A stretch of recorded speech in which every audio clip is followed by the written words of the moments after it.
Hello दोस्तों, स्वागत है आपका आपके अपने चैनल लीगल न्यूज एनालिसिस पे। जैसा कि दोस्तों हम अपने इस चैनल पे नेशनल एवं इंटरनेशनल न्यूज कवर करते हैं और उसका लीगल पर्सपेक्टिव आप सबसे शेयर करते हैं। तो दोस्तों जो आज की न्यूज मैंने कवर की है वह है कि यूनिफॉर्म सिविल कोड की मांग करने वाली जनहित याचिकाएं जो है वो सुनवाई योग्य नहीं है, ऐसा केंद्र सरकार द्वारा जो है वो कहा गया है। यूनिफॉर्म सिविल कोड बनाने के लिए संसद को कोई भी निर्देश नहीं दिया जा सकता। केंद्रीय कानून मंत्रालय ने ऐसा सुप्रीम कोर्ट में कहा है। तो केंद्रीय कानून मंत्रालय ने सुप्रीम कोर्ट में समक्ष प्रस्तुत किया कि वह संसद को कोई भी कानून बनाने या अधिनियमित करने का जो है वो निर्देश नहीं दे सकता है। देश में जो है वो यूनिफॉर्म सिविल कोड की मांग करने वाली जनहित याचिकाएं जो है वो सुनवाई योग्य नहीं है। तो उन सब जो जनहित याचिकाएं जो है वो सुप्रीम कोर्ट में फाइल हुई हैं उन सबको जो है वो खारिज कर देना चाहिए, ऐसा जो है वो केंद्र सरकार का कहना है। विवाह हो गया, तलाक, भरण पोषण, गुजारा भत्ता को नियंत्रित करने वाले जो व्यक्तिगत कानूनों में एकरूपता की मांग करते हुए भाजपा नेता और वकील अश्विनी उपाध्याय की ओर से जनहित जो याचिकाओं के दायर की गई थी उससे जो है वो मंत्रालय से जो है वो जवाब मांगा गया था। तो मंत्रालय ने जो है वो एक हल्फनामा जारी करके ये कह दिया है कि सुप्रीम कोर्ट जो है वो केंद्र सरकार को जो है वो निर्देश नहीं दे सकती। एक विशेष कानून बनाने के लिए विधायिका को जो है वो परमदेश की एक रिट जो है वो जारी नहीं की जा सकती। यह लोगों के निर्वाचित प्रतिनिधियों के निर्णय के लिए एक नीति का मामला है और इस संबंध में न्यायालय द्वारा कोई भी निर्देश जारी नहीं किया जा सकता, क्योंकि कानून बनाना या नहीं बनाना यह फैसला जो है वो संसद करती है। मैं आपको बता दूं कि इंडियन कॉन्स्टिट्यूशन के आर्टिकल 44 का जो है वो एक ये निर्देशिक सिद्धांत है जिसमें राज्यों को सभी नागरिकों के लिए जो है वो समान नागरिक संहिता को जो है वो सुरक्षित करने का जो है वो प्रयास करना चाहिए। मंत्रालय ने ये कहा है कि आर्टिकल 44 के पीछे का जो उद्देश्य है वो संविधान की प्रस्तावना में निहित धर्मनिरपेक्ष लोकतांत्रिक गणराज्य के उद्देश्य को जो है वो मजबूत करना है। यह प्रावधान जो है वो समुदायों को उन मामलों पर जो है वो साझा फोरम पर लाकर भारत के एकीकरण को प्रभावित करने के लिए जो है वो प्रदान किया गया है, जो वर्तमान में विविध व्यक्तिगत कानूनों द्वारा शासित है। इस प्रकार विषय वस्तु के महत्व और संवेदनशील को जो है वो देखते हुए विभिन्न व्यक्तिगत कानूनों के गहन अध्ययन की जो है वो आवश्यकता है। मंत्रालय ने कहा कि न्यायालय को आश्वासन भी दिया कि इस मामले से वह पूरी तरह अवगत है और 21वें विधि आयोग ने जो है वो कई हितधारकों से अवैध जो है वो आमंत्रित करके इसकी विस्तृत जांच भी की है। हालांकि जो 21वां विधि आयोग है उसका कार्यकाल 2018 में ही समाप्त हो गया था और अब इस मामले को जो है वो 22वें विधि आयोग के समक्ष जो है वो रखा जा चुका है। इसमें यह भी कहा गया कि जब भी इस मामले में विधि आयोग की रिपोर्ट प्राप्त होगी, सरकार मामले में शामिल विभिन्न हितधारकों के परामर्श से जो है वो इसकी पूरी तरह जांच करेगी।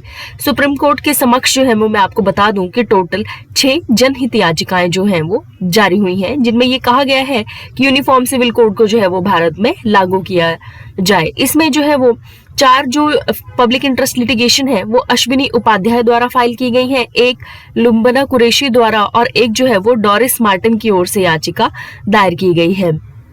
पेटिशनर्स के अनुसार यूसीसी को जो है वो हमेशा धार्मिक तुष्टीकरण के तमाशे के रूप में देखा गया है और सुप्रीम कोर्ट या हाई कोर्ट जो है वो सरकार को समान नागरिक संहिता के लिए जो है वो संविधान के आर्टिकल 44 को लागू करने के लिए नहीं कह सकता है, लेकिन केंद्र को जो है वो एक मसौदा तैयार करना चाहिए, एक प्रॉपर समिति जो है वो गठित करनी चाहिए। यूसीसी की मांग करने वाली इसी तरह की याचिकाएं जो है वो बहुत सी दिल्ली हाई कोर्ट के समक्ष भी लंबित हैं।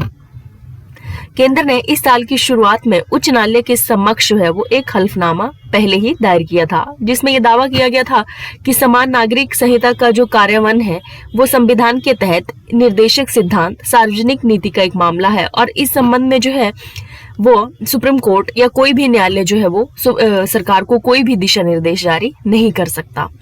अब दोस्तों मैं आपको यूनिफॉर्म सिविल कोड के बारे में बता दूं कि यूनिफॉर्म सिविल कोड का अर्थ होता है कि भारत में रहने वाले हर नागरिक के लिए जो है वो एक समान जो है वो कानून होना चाहिए, चाहे वह किसी भी धर्म से या जाति से क्यों ना हो। समान नागरिक संहिता में शादी, तलाक, जमीन जायदाद के बंटवारे में सभी धर्मों के लोगों के लिए एक समान कानून होगा। इसका अर्थ है कि एक निष्पक्ष कानून होगा जिसका किसी भी धर्म से कोई ताल्लुक नहीं होगा। अब भारत में क्यों जरूरी है यूनिफॉर्म सिविल कोड? दरअसल दुनिया के किसी भी देश में जाति और धर्म के आधार पर अलग अलग कानून नहीं है, लेकिन भारत में जो है वो अलग अलग पंथों के लिए जो है वो अलग अलग मैरिज एक्ट है।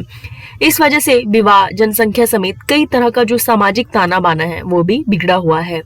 इसलिए देश के कानून में एक यूनिफॉर्म तरीके की जो है वो जरूरत है, जो सभी धर्म, जाति, वर्ग, संप्रदाय को जो है वो एक सिस्टम में लेके आए। जिसके साथ ही जब देश के संविधान में ये सुरक्षा या सुधार नहीं होगा, भारत के पंथ निरपेक्ष होने का अर्थ जो है वो स्पष्ट तौर पे नहीं नजर आएगा। मैं आपको बता दूं कि हिंदुओं के लिए अलग से जो है वो हिंदू पर्सनल लॉ है, जो कि जैसे कि मैरिज एक्ट हो गया, हिंदू सक्सेशन एक्ट हो गया, हिंदू एडॉप्शन एंड मेंटेनेंस हो गया, हिंदू जो है वो माइनॉरिटी एंड गार्जियनशिप एक्ट हो गया। ये एक पर्सनल लॉ है जो स्पेसिफिक हिंदुओं से जो है वो डील करता है। इसके अलावा मुस्लिम पर्सनल लॉ है, जितने भी जो मुस्लिम से जैसे शादीशुदा मुस्लिम अपनी पत्नी को तलाक जितना भी इसमें है वो सारा मुस्लिम पर्सनल लॉ में जो है वो डिफाइन किया गया है। ऐसा माना जाता है कि जैसे ही यूनिफॉर्म सिविल कोड जो है वो अगर लागू होगा तो इससे महिलाओं की स्थिति में काफी ज्यादा सुधार होगा, क्योंकि कुछ धर्मों के पर्सनल लॉ में महिलाओं के अधिकार जो है वो बहुत ही सीमित है। इतना ही नहीं, महिलाओं का अपने पिता की संपत्ति पर जो अधिकार और गोद लेने जैसे मामलों में कुछ धर्मों के जो है वो अलग अलग नियम है। बट अब मेन मुद्दा ये आता है कि यूनिफॉर्म सिविल कोड का विरोध हो क्यों रहा है। यूनिफॉर्म सिविल का विरोध करने वालों का ये मत है कि ये सभी धर्मों पर हिंदू जो है वो कानून थोपने जैसा है, जबकि इसका उद्देश्य साफ तौर पर सभी को समान नजर से देखना और न्याय दिलाना है। कई मुस्लिम धर्मों, गुरुओं और विशेषज्ञ जो है वो यूनिफॉर्म सिविल कोड को लागू करने के पक्ष में नहीं है। उनका ये कहना कि हर धर्म की अपनी मान्यताएं हैं और अपनी आस्थाएं हैं, जिन्हें नजरअंदाज नहीं किया जा सकता। अब मैं आपको बता दूं कि दुनिया के अलग देशों में क्या स्थिति है। तो भारत में समान इसे लेके जो है वो बहुत बहस जो है वो जारी रही है। वहीं दूसरी ओर पाकिस्तान, बांग्लादेश, मलेशिया, तुर्की, इंडोनेशिया, सूडान, इजिप्ट जैसे देशों में जो है वो यूनिफॉर्म सिविल कोड जो है वो लागू किया जा चुका है।